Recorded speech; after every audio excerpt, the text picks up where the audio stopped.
Assalamualaikum warahmatullahi wabarakatuh. Sampai jumpa lagi di channel saya Rudian Putra, sahabat. Di sini saya akan update tanaman alpukat yang ditanam dari bibit generatif.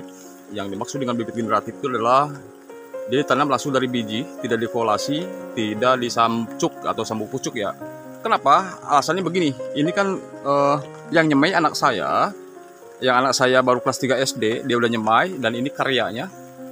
Makanya saya diabadikan. Jadi kalau saya samcuk ataupun okulasi, otomatis bibit generatifnya atau bibit awalnya dia hilang. Jadi seakan-akan saya akan menghilangkan karya anak saya. Ini kan dipercaya bibit generatif itu kan sangat lama berbuahnya. Betul sekali. Kalau kita tidak dirawat, kalau kita tidak dipupuk, kalau tidak dibersihkan gulmanya, ya, kalau kita tidak dilakukan perawatan seperti pemangkasan tunas-tunas baru seperti ini ya.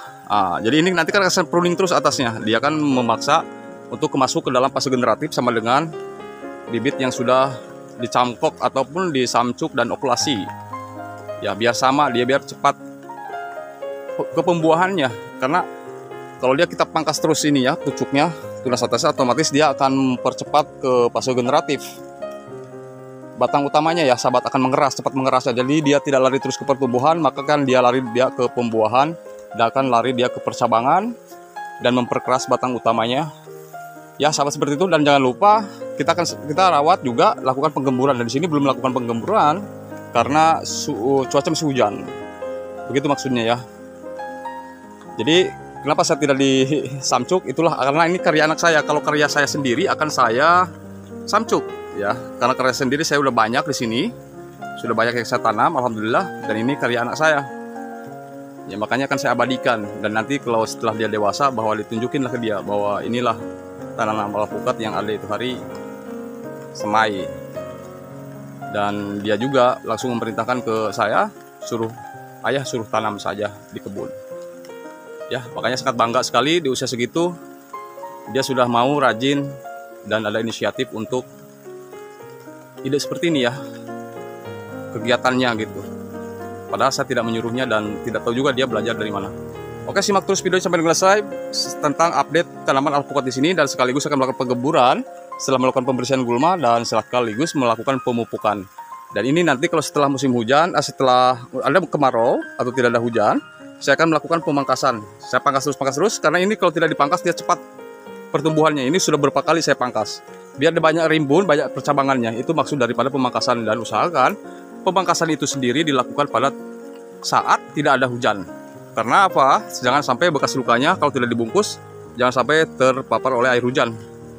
Ya, karena biar tidak terjadinya penjamuran karena getah kambiumnya kena terpapar oleh air hujan. Terima kasih, simak terus sampai dengan selesai. Dan jangan lupa tolong bantu like, comment, share, dan subscribe. Terima kasih.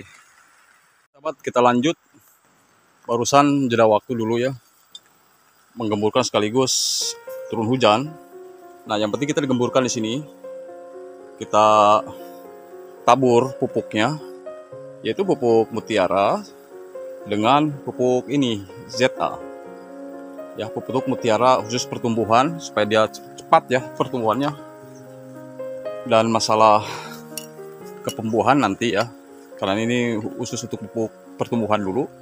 Dan nanti yang saya sebutkan setelah ini tidak ada hujan, saya akan lanjutkan melakukan pemangkasan ya. Tunas baru saya pangkas agar dia banyak percabangannya nanti, rimbunnya bulat. Jadi tidak dia terus lari ke atas, karena kalau tidak dipotongin terus atasnya, ditanam dari bibit generatif ini, terus dia ya cepat sekali pertumbuhannya. Beda dengan yang diokulasi ataupun dicangkok.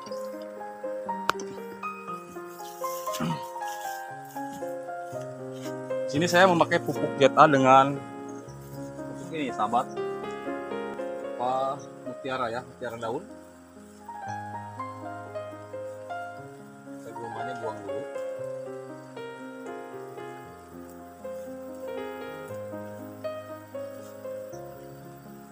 Sekitar sejengkal aja ya, sejengkal orang dewasa melakukan pemupukannya, dan sekitar 1 sendok aja.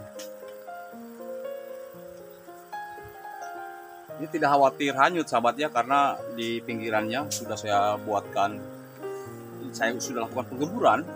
Tujuannya biar dia hujan, ataupun airnya dia tidak lari terus ke bawah, karena di situ cegat oleh penggemburan tadi ya, tanah itu.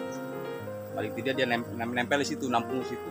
Dan musim hujan ini kebetulan sekali ya kalau memupuk, jadi konsentratnya atau nutrisinya langsung diserap oleh akar, jadi tidak memerlukan proses yang lama. Karena pupuk mutiara daun ini juga sifatnya higroskopis yang mudah menyerap ya, atau mudah menguap, khususnya ionnya ya terhadap air. Jadi seperti itu aja. Dan ini mudah-mudahan karya anak saya secepatnya tumbuh besar, rimbun, dan cepat berbuah. Makanya saya pelihara ini karena anak saya ya yang semai. Jadi kalau saya sendiri pasti saya samcu. Kalau saya sendiri yang nyemai dari bijinya. Karena ini bijinya bagus sekali ya, buahnya itu bisa 1,5 kilo ya per buah. Itu sangat super sekali, super jumbo. Ya, terima kasih ya sahabat ya yang sudah mengikuti untuk update tanaman alpukat di sore hari ini. Mudah-mudahan bermanfaat. Silahkan jika ada masukan tulis di kolom komentar, kritik saran yang membangunnya juga. Silahkan tulis kolom komentar, saya akan jawab semampunya saya. Dan insya Allah saya akan balas juga ya. Dan bagi yang sudah like, comment, share, dan subscribe, saya ucapkan terima kasih. Dan jangan lupa setelah ini terus lakukanlah penggemburan terus ya, 1 tahun 2 kali di musim hujan. Dan jangan lupa yang kedua melakukan fungisida seperti melakukan Ditan M45 atau Antrakol. Dan yang kedua lakukanlah juga insektisida karena tanaman alpukat di sini sangat rentan oleh hama penyakit. Dan yang kedua dia sangat banyak membutuhkan air, dan kebetulan di situ banyak ya pipa-pipa air ya. Dan yang ketiga dia memerlukan banyak nutrisi karena setiap pokok tanaman buah ini, apalagi alpukat khususnya, sangat banyak memerlukan sekali asupan nutrisi pada akarnya ataupun pada daunnya. Jadi kalau batas minimal melakukan pemupukan, lakukanlah 2 minggu 1 kali, dan batas maksimalnya 1 bulan sekali ataupun 2 bulan 1 kali dan 3 bulan 1 kali, tergantung keadaannya ya. Jadi kalau musim hujan, musim kemarau, lakukanlah juga pemupukan, jangan lupa penyiraman. Dan ini tanahnya ya, oke ya. Tadi kan saya menggemburkan. Kenapa tanah itu harus digemburkan? Karena tanah bisa padat dengan sendirinya karena adanya ini ya, rutinitas kita penyiraman di musim kemarau pada intensitasnya ya, pada rutinitas dan intensitas. Terus apalagi diguyur hujan, jadi tanah itu kan padat sendiri. Jadi ketika tanah itu padat, sirkulasi udara tidak ada, khususnya untuk kebutuhan oksigen yang dia butuhkan ya. Makanya kenapa air cacing di sini tak boleh dibunuh, karena cacing itu banyak manfaatnya ya, karena dia bikin rongga-rongga di dalam tanah, lubang tanah, sehingga tanah itu memiliki atau bisa masuk udara ya, udara bebas yang bisa diserap oleh tanaman alpukat di sini.